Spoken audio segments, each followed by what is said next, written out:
Mega ఫ్యామిలీలో పుట్టారంటే రామ్ చరణ్. చాలా super ఉందండి సినిమా. చెప్పాలంటే మటుకి అసలు హైలైట్ ఫైట్ ఇంటర్వెల్ తర్వాత కూడా సూపర్ ఫస్ట్ హాఫ్ మటుకి ఇంకా mind block going number 1 cinema మటుకి సూపర్. చెప్పండి. చాలా చాలా బాగుంది.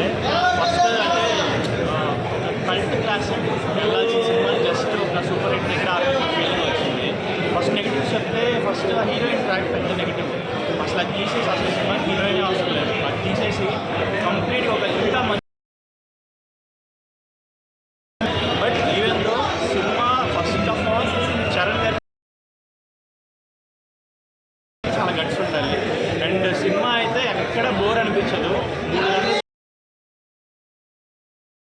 గంటలు లెవెల్లో తీశారు.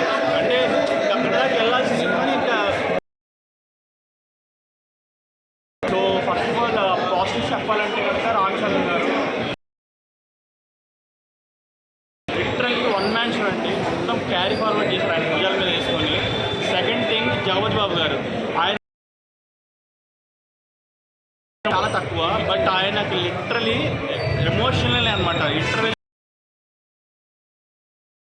అనమాట. అండ్ సెకండ్ వచ్చేసి శివన్న ఇంకా ఈ second half next level. Second half మొత్తం ఆయనే ఉంటారు. సో చరణ్ గారితో పాటు వీళ్ళిద్దరు అంటే 2 మైనస్ ఈ సినిమాలో. ఒకటి హీరోయిన్ ట్రాక్. సెకండ్ పాయింట్ ఏంటంటే డబ్బింగ్ సరిగ్గా కరెక్ట్ అవ్వాలంటే అర్థం కాలేదు సినిమా. కొన్ని డైలాగ్స్ ఏంటంటే